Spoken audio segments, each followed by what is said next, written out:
talk about that? That's fine. Come on in. The question is, the cheetahs that we brought in from South Africa, were they bred in captivity? Yes, they were all bred in captivity at one of our conservation partners' facilities. It's called the VILT. It's called the Anne Van Dyke Cheetah Center, and it's just outside of Pretoria in South Africa. 6 out of the 7 spent the first part of their life down at a facility that we also work with down in Cape Town, and they were hand raised by that group, and they were also interacted. They get to interact every day with the guests that would come into the facility and be with them. So they actually came into the space with them. Yeah. This is Tim and Laura from our zoo.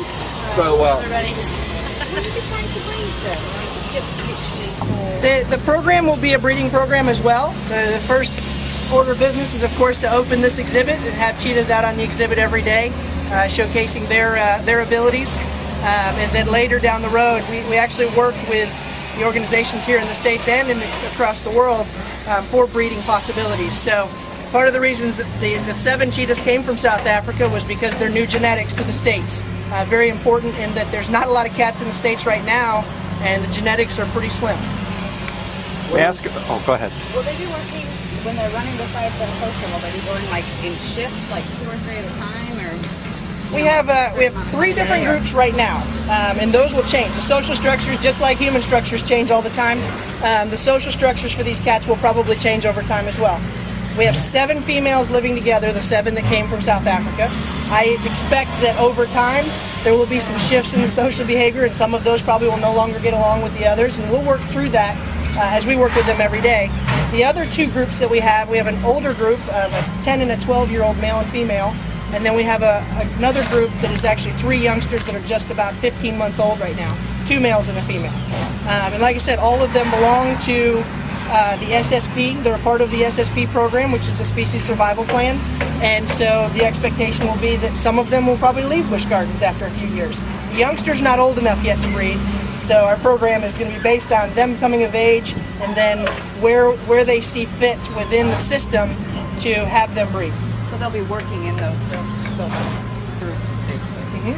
Yep, absolutely. May I ask how, since they're nocturnal animals, how you kind of acclimate them to do what they're going to do here in the middle of the day? Much like any of the other animals within the zoological environment, we're not here at night unless we've got somebody here for a night watch or something like that. So what we do is we spend the whole course of our day interacting with them at multiple levels so that they get most used to us being with them during the day. So they get fed during the day, they get activity during the day, and that activity will vary. They get exercises, which we've got this exhibit will be set up so that we can exercise them at length. And we'll do relates with them where we're just spending time with the cats. Playtimes are important too. Cats are very social. They'll play with one another. This first group, the youngest group, is less than a year old, so they're very playful. And so the interactions will all happen during the day, so they'll get used to being out during the day. Can I have your full name and your title before we go on? I'm Tim Smith, and I'm a zoo manager here. Okay, and you are Laura? I'm Laura Wittish. I'm the curator of zoological operations thank you. here. Yeah, Laura, would you spell your last name, please? Yes, Wittish. What kind of studies have to be done for sound testing, knowing that there's going to be a loud coaster near the animal? Good question. We're doing a lot of work right here. I mean, the nice thing about cheetah, the thing about cheetahs is they're sight hunters by nature, so their biggest sense is actually going to be the visual. And so that's what we want to be most concerned with. But at the same time, of course, they're cats and they hear very well. We're spending a lot of time and effort before the coaster even gets running, utilizing the other elements already here at the park. So we have sounds from Kumba and Montu and Shikra. We have different noise that's coming out, whether it's be the sounds of the shows, the coasters, other rides that might be going on. Also, just because you guys aren't in the back area where the cats are right now doesn't mean there's a lot of traffic that goes on back there. We have a whole infrastructure within the system that is not part of the everyday guests area. And that infrastructure includes a lot of, vehicle traffic, people, our staff, and behind the scenes tours as well. And so fortunately, we're utilizing all those things to our advantage to be able to get the cats ready for this. And say again, are you you said you're piping sounds of the roller coasters? We actually have video, we have audio for them. We are piping sound, if you will. We've got big speakers back there, you know, and it's important that we take every piece that we can and put it into that environment for them. I can't put a coaster where they are, but I do have a coaster very close by. Kumba is actually not very far from where they are housed right now. Now, and it's being a louder coaster, it actually works to our advantage. Absolutely. Are you, so I don't quite get there's a lure that's going to zoom along a track. Are you kind of rigging up a kind of, you know, temporary version of that to work with them as well? The system itself is actually mobile, so I can take it anywhere, whether it be a big field here or a big field out back, and we can curtail that to the space that we're given. So whatever space it is, we're going to use it to its maximum potential. It's basically a series of pulleys and nylon line, lightweight nylon line, and then we choose what kind of a lure we'll have them chase, whether it be you know, a prey item or some type of a piece of, you know, artificial piece of something, whether it, you know, could be shredded paper, you know, things that they would chase. Like I said, they're very visual. If you know, think of these cats in the wild, they're going to be chasing down, you know, impala. So they've got to, they're visually going to be looking for things like that to move, and we simulate that to the best of our ability here. How many times a day would each cat be doing? Do you have kind of? It's going to vary. It'll vary. It'll vary on the climate, the temperature. It's going to vary on each animal's needs.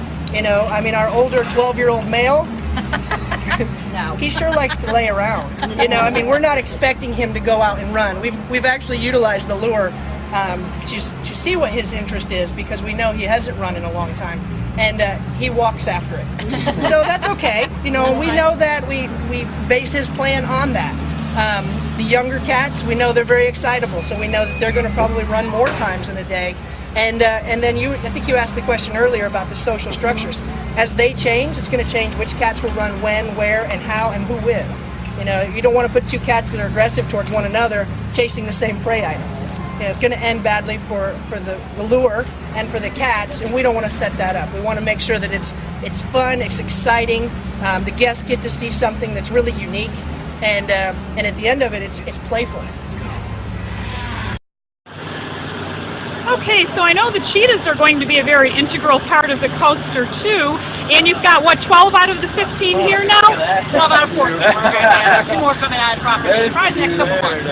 Gotcha. And how are they adapting to life at Busch Gardens? They are adapting quite well. We have two separate groups now. One group is in still what we call a quarantine situation because they just came over from South Africa. So they've only been on property less than 30 days. So they will be hopefully out of quarantine by the end of this month, and then we'll move them over to the other group. So 5 of the cheetahs that we got from a private facility, North Dakota Water Conservation Partners, and they're doing quite well. And matter of fact, they are on our endangered species tour that people that want like behind-the-scenes tour can actually see our 5 of our cheetahs.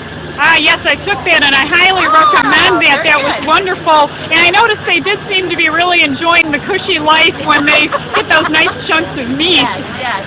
They are fed quite well, and we exercise them daily. We also do what we call a relay session, where we actually go in, spend a lot of time with them, do a lot of enrichment with them, and then we also practice on the lure system, which they will be used to when we bring them out the lure system over to Cheetah Run.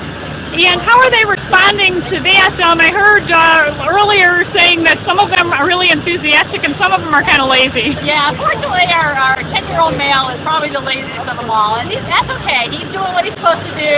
He's very comfortable. He does part of endangered species tours, so he's a good ambassador for us. The youngsters are the ones that are a lot more active. They are all run at the same time. We'll either run them individually, we'll run them 3 at a time, and then when we move a new 7 over there, we'll be running them in various varieties as well. Diversity. Some will run all together, some will run one at a time. So they all get used to different things when they're running the lure. Great. And when Cheetah Hunt opens, how will people find out when they can see the runs? Will that be in the schedule, or will you just be kind of lucky to be over there, or how will that work? It won't be on our park map, but we're going to have some graphics that will have the different times, because we're going to try to keep it variable throughout the day, so the cheetahs are always going to be enriched. But we're planning on doing hopefully 4 times a day. Excellent. And people can see that starting the 27th, right? Yes, that is the plan. All righty. Thank you so much. Thank you.